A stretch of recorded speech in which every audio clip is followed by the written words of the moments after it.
Yeah, good morning, students. Welcome to the class. Today we will start organic photochemistry. First, we will see some rules that are applicable for photochemical reactions. Then we will go to the reactions. Now, photochemistry, photo is nothing but light. So, for organic reactions, we use light. So, that's what photochemistry. Chemical transformations that are performed under light.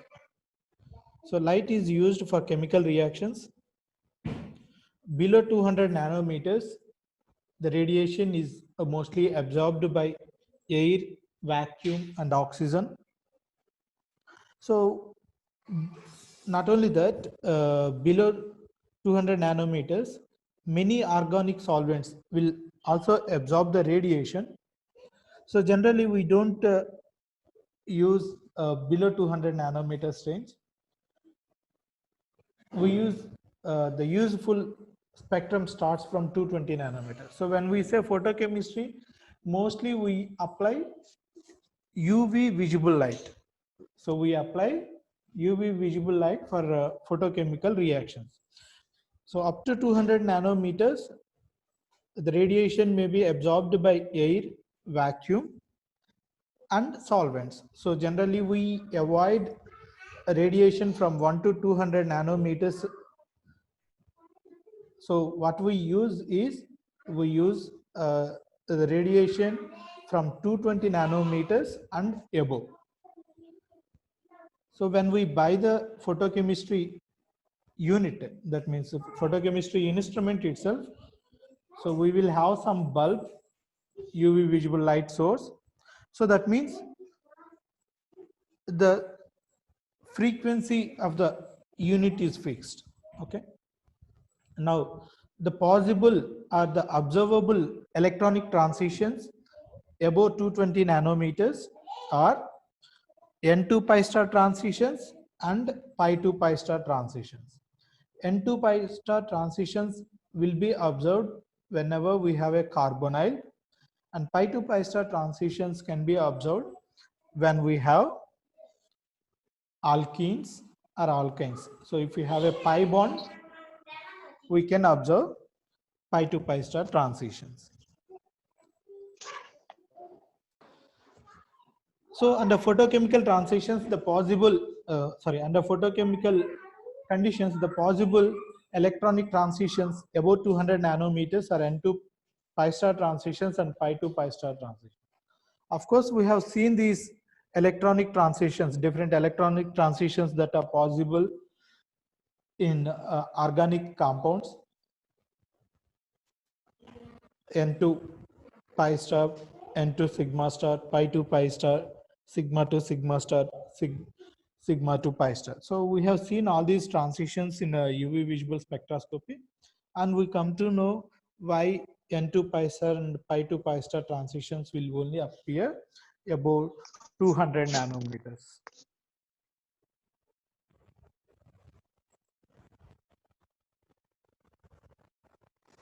Right. So this is the background about photochemistry. Now we will see different photochemical reactions that occur under the influence of light. Different photochemical reactions that are possible are cleavage with radicals, decomposition into small molecules, intramolecular rearrangement reactions, photoisomerization, hydrogen atom abstraction, photodimerization, photosensitization. So these are the possible 7 reactions. Just give me. So these are the 7 possible photochemical reactions. I may not be giving examples under these headings. I will give examples altogether. Okay, but these are the possible 7 photochemical reactions.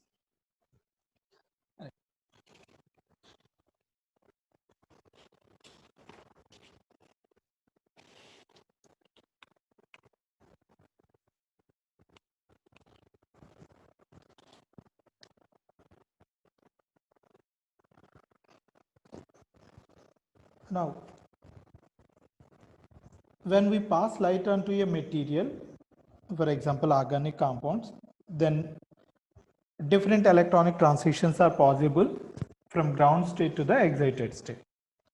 But all these photochemical electronic transitions must follow Frank-Condon principle. What is Frank-Condon principle? Frank-Condon principle explains about the changes in bond length during a photochemical reaction. It explains that a photochemical electronic transformation which does not change the bond length is possible. So that means when we pass light onto a organic molecule, so the electrons in ground state will be excited to the excited state. Now, when we look at the ground state and excited state, the bond length should not vary. The bond length should not vary. That's what Frank-Condon principle states. Now, this is the energy profile of a molecule. It is unsymmetrical parabola. And for example, if it is the ground state and if it is the excited state, S not represents the ground state, 1 represents excited state, S capital S for singlet. So I'll explain what is singlet, what is triplet. Now, there are many electronic states possible in a molecule. So in the ground state also we have many electronic states. Similarly, in the excited state also we will have many electronic states. Now, how these electronic transitions will occur? The electronic transitions will occur like this. So this electronic transition does not change the bond length, but this electronic transition decreases the bond length. This electronic transition, it may increase the bond length. But the changes in bond length are very, very minimum. The changes in the bond length are very, very minimum. But yeah, these photochemical transformations are allowed under photochemical conditions. Okay, so the electronic transitions which involve no change in the bond length or a very small change in the bond length are allowed. It may decrease the bond length or it may increase the bond length, but to a very small extent. But the electronic transitions which alter the bond length to a large extent. See, this is the last electronic state possible in the excited state. If we excite the electron above this level, then that bond will not exist. So this transformation leads to the bond breakage. Bond breakage. So Frank-Condon principle states that only these electronic transitions are possible. That means which does not involve change in bond length or which involve a very small change in bond length. But the electronic transitions which leads to destruction of the bond, they are forbidden. They are forbidden. So this is what Frank-Condon principle states. Now we will look at Jablonski diagram. The Jablonski diagram explains the photochemical transformations from ground state to excited state and from there to triplet state. So these photochemical transformations are best explained in terms of Jablonski diagram.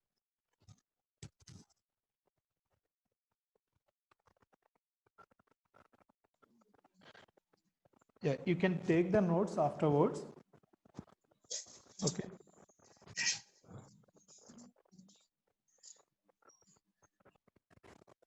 Right.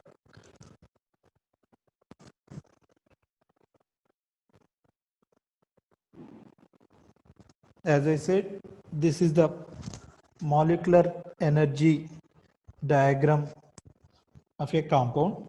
It is unsymmetrical parabola. And in this energy diagram, there are many electronic states that are possible. So these are basically according to the principal quantum number, n is equal to 0, n is equal to 1, and so on. So these we can discuss during the molecular spectroscopy, but for organic chemistry, we don't need to discuss all those things. So I'm just skipping them. Right. So this is a ground state, and if it is in singlet state, it is represented as capital S. Since it is ground state, it is not. We represent the ground state with a 0. Then this is the excited state. So we represent it with 1. Now the possible electronic states are like this.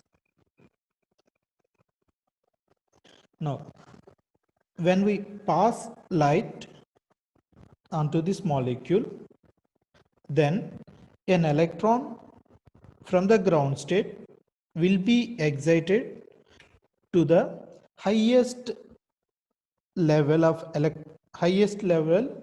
in the excited state. When we pass light onto a material, the electron from the ground state will be excited to highest energy electronic level in the excited state. From there, with loss of energy, it will come to the ground state of the excited state. This is the lowest level. I can't say ground state, sorry. It is the lowest level of the excited state. Now there are two electronic transformations. One is represented with solid line. Another one is represented with wavy line. The solid line represents radiative transitions. That means they represent the transformation of light.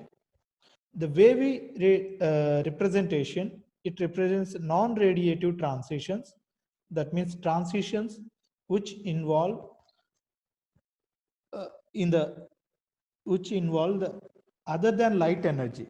Generally, we observe heat energy here. Okay, so this we can say it is a heat transformation. This is light transformation. So when we pass light onto a material, the electron from the ground state will be excited to the highest energy level of the excited state.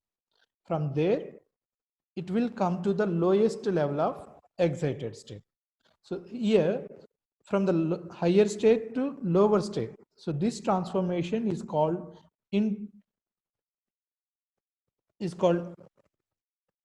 internal conversion. Internal conversion. What is this? This is internal conversion, because it is the electron is coming from highest level of excited state to the lowest level of excited state with loss of energy, in the form of heat. So it is called internal conversion. Then from here, from the lowest level of excited state, it may come back to the ground state. It may come back to the ground state in two different forms, either by releasing light or by releasing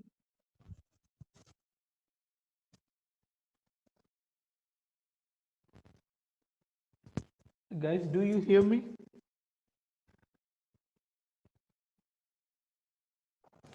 Right. So from the lowest level of excited state, the electron may come back to the ground state in two different ways.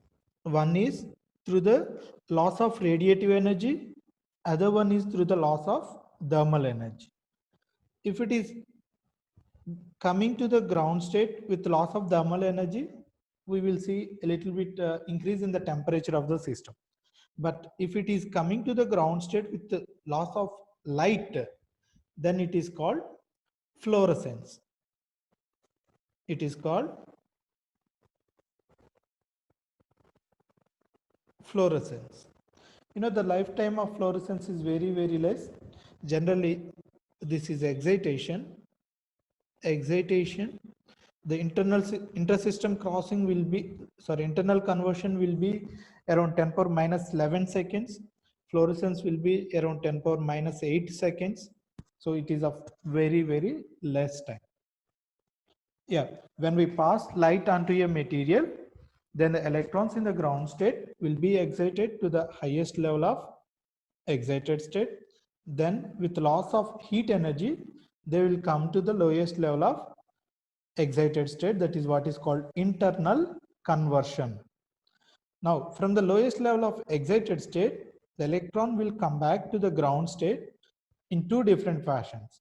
One is by the loss of thermal energy, other one is by the loss of radiation, that means light. The electron coming back to the ground state from excited state through loss of radiation is called fluorescence, whose lifetime is generally of the order of 10 power minus 8 seconds. Right. When there is another electronic transition which is comparable to the energy of excited state, which is comparable in energy to the excited state. See, these two are energy, they are closely related, right? So these two are having a very high energy difference, whereas these two are closely spaced. That means, say for example, if this is the energy order, then these two levels are having comparative energies, right? When there is an excited state which is comparable in energy to the singlet excited state, then the electron, instead of coming back to the ground state, now it is possible for this electron to transfer to this excited state. This is what is called triplet state. This is called triplet state. Of course, it is in the excited state, so it is a triplet excited state. Now, this is what is called inter-system crossing. Inter-system crossing. I should not discuss all these things. It is not a physical chemistry class, but still. It is called inter-system crossing. Inter-system crossing is again a non-radiative process.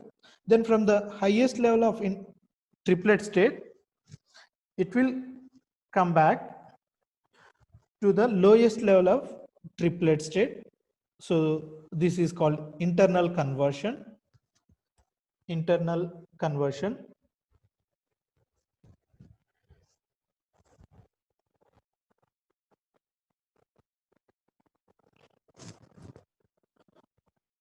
Now the electron in the highest level of excited triplet excited state will come to the lowest level of triplet excited state with loss of thermal energy, which is called internal conversion. Now the electron from the triplet state, triplet excited state, will come back to the ground state again in two different fashions, either by loss of thermal energy or by loss of light energy. If it is by the loss of light, it is called phosphorescence. So the phosphorescence lifetime is around of the order of 10 power minus 5 seconds. I did not remember. Yes, it may be 10 power minus 5 seconds. Now you see fluorescence lifetime is 10 power minus 8 seconds. Phosphorescence lifetime is 10 power minus 5 seconds. So that means it is phosphorescence lifetime is more. That means from the excited singlet state to the excited triplet state, during the intersystem crossing, the electron is losing some energy. We say when we lose energy, we say the electron is stabilized. So because of the stabilization that is possible in the triplet state, the electron will stay for some time in the triplet state. Then it will come back to the ground state. So phosphorescence, that means emission of light, will be observed immediately when we pass light onto a material. Whereas, fluorescence. Phosphorescence, that means emission of light, is observed after some time when we pass light onto a material. So fluorescence is immediately observed, phosphorescence is observed after a time gap. Okay, so this is what Jablonski diagram is. Yes, you can take the Jablonski diagram.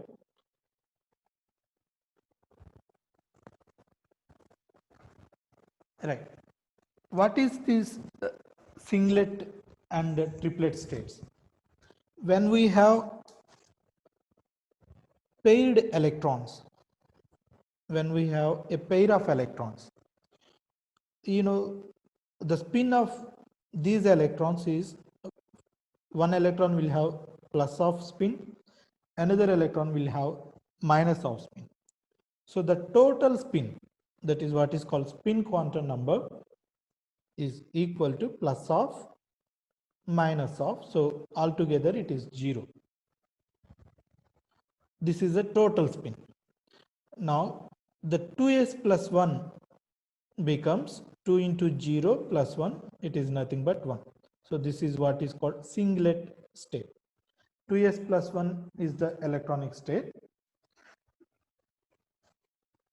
So when total spin is 0, that means when we have only paired electrons, total spin is 0, then the electronic state 2s plus 1 becomes 1. So that is what is called singlet state. So whenever we have paired electrons, we say it is a singlet state. It may be ground state singlet or it may be an excited state singlet. Now, if we have unpaired electrons, either single electron or 2 electrons or 3 electrons, paired electrons, they have opposite spins, whereas unpaired electrons, they'll have parallel spin. That means these have same spin. Now the total spin quantum number becomes 1 by 2 plus 1 by 2, it becomes 1. Therefore the multiplet, electronic multiplet 2s plus 1 becomes 3. So that is why we call it as triplet state. So that means when we say it is a triplet state, it is an unpaired electron system. So that means we have two electrons which are unpaired. Okay, right. The triplet state is lower in energy than the singlet state. So when we compare the energies, the triplet state is lower in energy than the singlet state. Of course, we have clearly seen it in Jablonski diagram. Singlet excited state is higher in energy. Triplet excited state is lower in energy. So it is always triplet state is lower in energy than the corresponding singlet state. Now, photochemical reactions are mostly kinetic controlled reactions. They'll give kinetic product. Concerted photochemical reactions go through singlet excited state. You know the definition of concerted reactions. Reactions which occur in a single step. There may be multiple bond formations or multiple bond breakages, but all those bond formations and bond breakings will occur in a single step. So the concerted photochemical reactions are possible through singlet excited state, whereas non-concerted photochemical reactions are possible through triplet excited state. Non-concerted means, so we will have a first step, then second step, then third step, then finally a product. Okay, something like that. There are more steps than there are two or more steps. So non-concerted photochemical reactions go through a triplet excited state. So these 2 points will help us when we are writing mechanisms.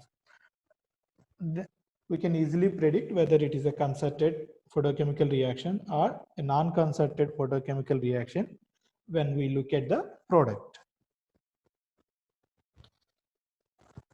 Now I'll draw an example for what is a concerted reaction, what is a non-concerted reaction. For example, if we take a 2 plus 2 reaction under photochemical conditions,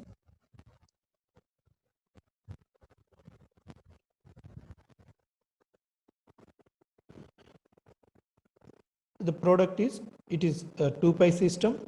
Again, it is a 2 pi system. So the product is a cyclobutane.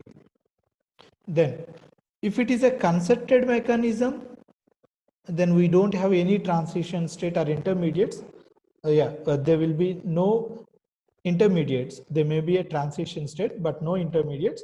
So the transition state will directly give the product. But if it is a non-concerted mechanism, then what happens? Under photochemical conditions, one of the alkene will be excited so that the electronic transition will lead to a triplet state. So that means the pair of electrons will be breaking and they will give two unpaired electrons. Then this will undergo a bond formation with the other alkene. So it generates this double bond is contributing one electron. So this double bond will also contribute one electron. Other electron will be there. So this is what it generates, a diradical. So initially it is generating a diradical, and after bond formation also it is generating a diradical, and these two diradicals finally form a bond to give the product. So this is how. If it is a concerted mechanism, we will directly write the product. If it is a non-concerted mechanism,